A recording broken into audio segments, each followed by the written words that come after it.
After they finish their service, many war dogs are abandoned and left to fend for themselves in a far-off country. Some are even euthanized. A local couple says that's not right, and they are fighting to give four-legged veterans the retirement they deserve. Life is good for Mazzy and Jelly as they take in the golden years with their new family in Fruit Heights. But if these former working dogs could talk, oh, the stories they could tell. You could think about what they've been through when you see Mazzy be very afraid when we're out in public.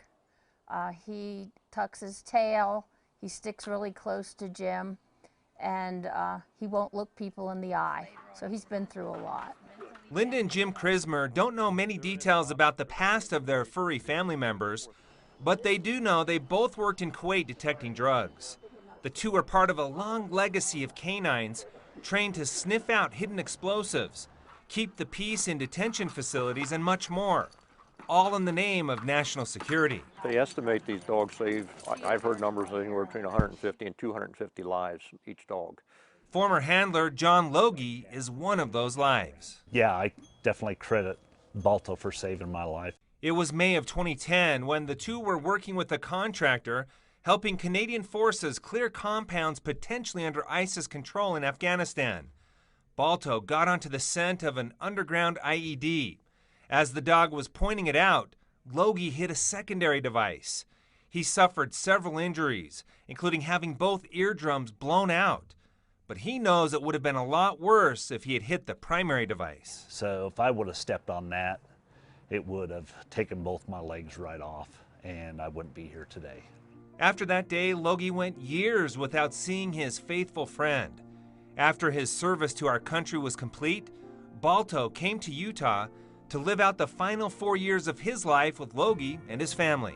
Just amazing. It was awesome having him around the house. The kids loved to have him around. We had a lot of good times.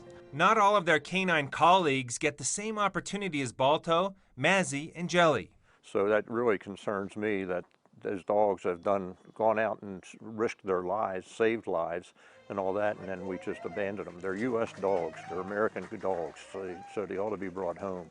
That is now the Krismers' mission in life. It's not how we thought we'd be spending our retirement, but here we are. They have teamed up with the Texas-based organization known as Mission Canine Rescue to bring as many dogs home as possible. To date, they have placed more than 250 dogs with loving families. In addition, they have reunited more than 275 canines with their wartime handlers. But a huge obstacle stands in the way: funding. I always think someday I'll talk to the right person and it'll make a difference.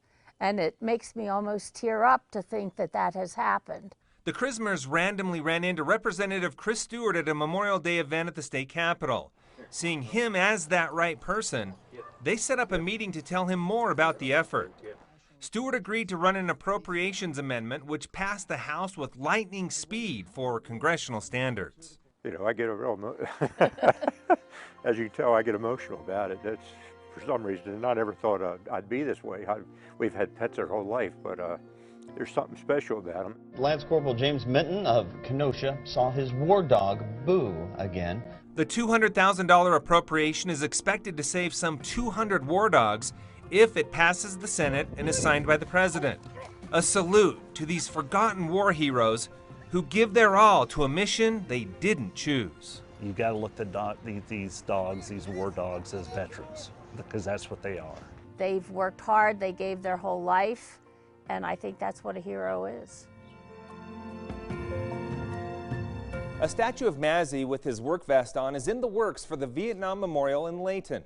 The statue will face the wall to portray him looking over and honoring all of those who went before him. Back to you.